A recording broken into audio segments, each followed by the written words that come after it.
My name is Serge Ramelli. I'm a French photographer living in Paris. I've been a professional photographer for 7 years now, and I specialize in landscape photography. As I'm living in Paris, I do a lot of Paris landscapes because it's a beautiful city. You can see some of the shots here while I'm talking. And I've done a lot of HDR shots of Paris, and lately I got a bit tired of the HDR, so now I'm doing a lot less HDR shots. I've also been to other places, like Venice in Italy recently, a couple of weeks ago. A beautiful city where I did a lot of shots there. I've been also to Las Vegas and a bit to Los Angeles. And basically I love doing landscape photography. I sell fine prints in galleries and also sell my photos to brands. But this is a free postcard that I'm starting. I'm going to try to publish a postcard every Monday. And in that podcast, I will mainly give you one tip that I've learned over the years, either on photography or on Lightroom or on Photoshop. So this is what the whole podcast is about.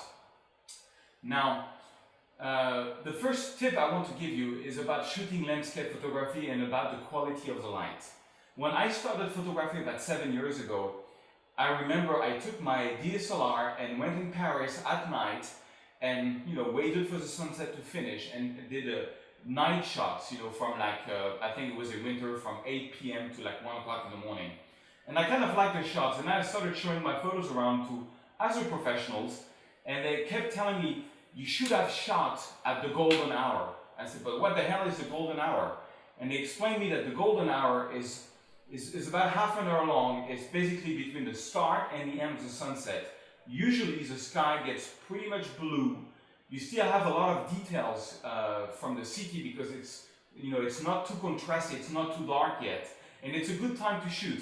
So I went on a roll on the golden hour and started doing lots and lots of golden hour shoots. So all my shoots kind of looked blue, and it was kind of interesting. And then I realized that the light is actually pretty interesting about starting an hour to an hour and a half before the golden hour. And that actually I had a time frame starting about 1 hour to 1.5 hours before the start of the sunset to the end of the sunset. So it gives you about 2 hours per day where the light is really interesting. Now, photography means writing with the light.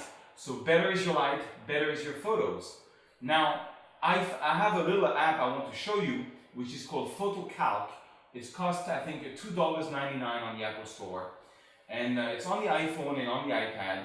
And the way it works is basically, it gives you every day what time the sunset is starting. For example, today it's at 9:56 p.m. and at what time the sunset is finishing, which is today at 10:35 p.m. So I look on PhotoCalc and I see that the sunset is from black time to black time. But the thing is, the light is really interesting actually way before the sunset, about 1 hour to 1.5 hours. The sun starts coming down, the shadow starts to be very long, the whole sky can become very orange, and that happens usually before the sunset.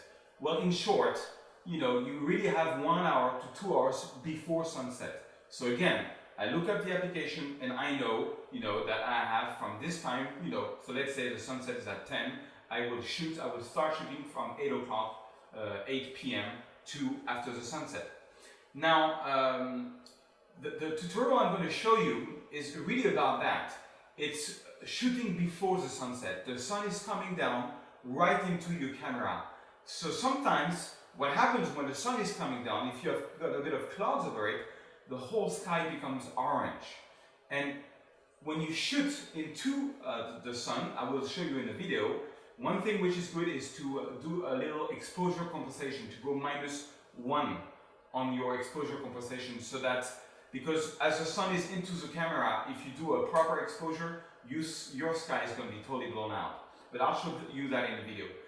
But what happens is when you shoot into the sun, really straight into the sun, and you're going to have this really orange type of atmosphere, and it can look very good.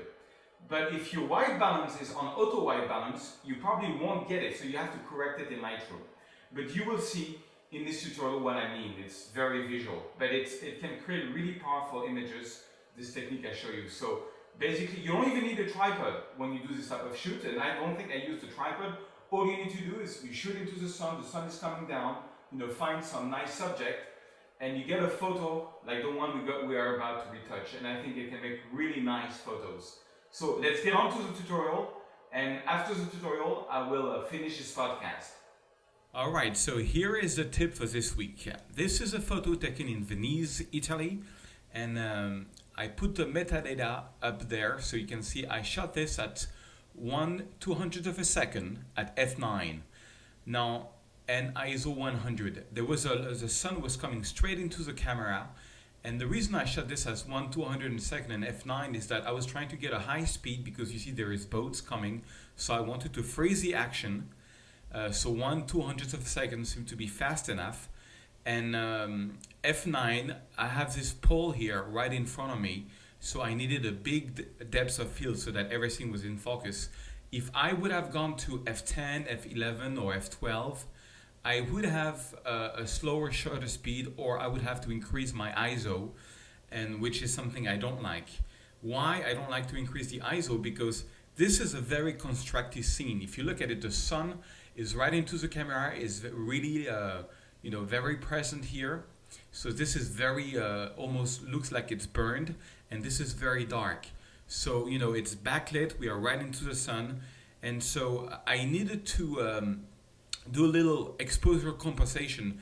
Basically, I shot this a little darker than what the camera gave me as settings, because I wanted to do what I'm going to show you now, which is a technique of shooting into the sun. Basically, what you do is you go a bit dark. You underexpose a bit the photo, and even with underexposing the photo, look how bright the sky is. So let me show you the retouching.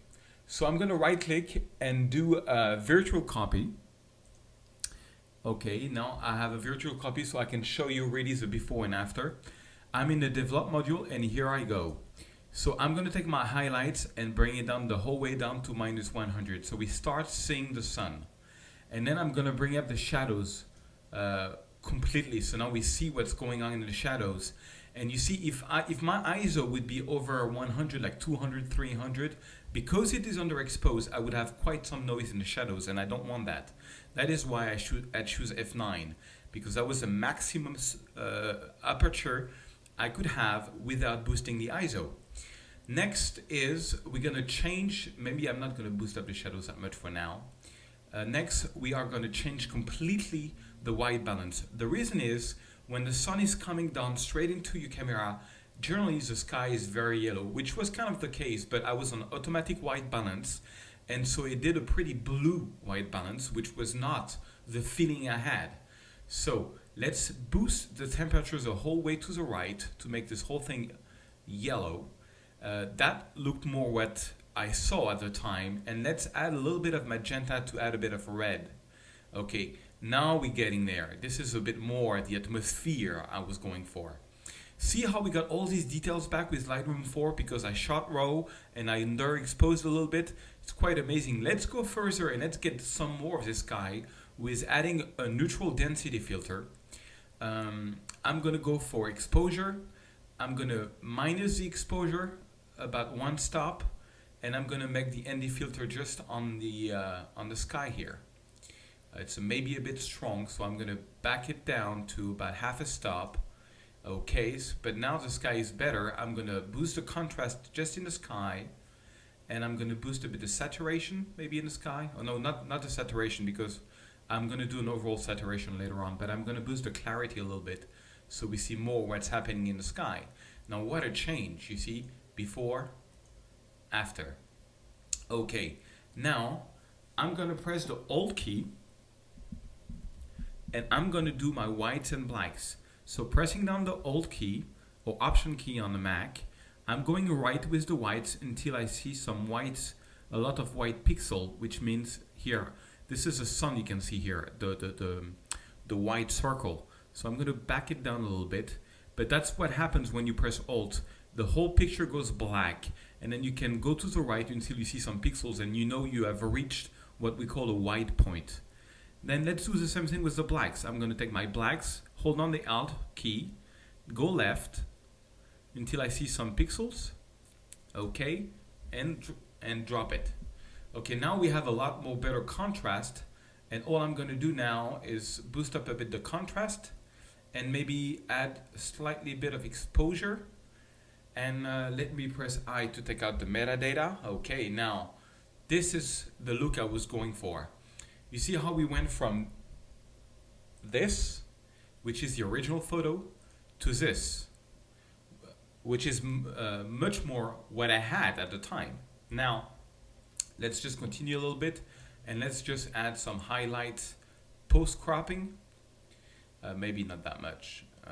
Something like -9 or something, just a little bit, to darken a bit the the outside of the photo. And let's do some lens correction profile. I'm going to enable the profile correction, which is like an automatic thing.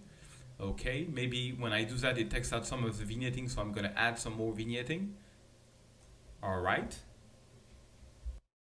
Okay, and one last thing, I'm just going to go into camera calibration to look how the camera landscape calibration would look on that photo. I think it's going to be too much. No, I don't like it. It's too red, so I'm going to go back to standard, Adobe standard. Okay, so that's it. That's basically the tip, and it's quite a change, and I love this kind of photo. When the sun starts getting down, it's not quite sunset yet, but it gets all yellow in the sky. And the trick is you shoot into the sun, you're underexposed, with a very low ISO, like 100 on Canon or 200 on Nikon, and then you do this magic in Lightroom, and there you are. I show you again the before and after. That's the before, and that's the after. Okay, I kind of like that. So that was the tip of the week, guys. I hope you take some great photos, and I'll see you soon. All right, just before we finish off this podcast, I just wanted to show you my website. This is my website. It's called photoserge.com with only one S, photoserge.com. And when you're on the website, if you click on the App Store, this is where you get all my training. If you want to get more of this type of training, I have basically, I think it's about 8 or 9 different courses, mostly on Photoshop or HDR or Lightroom.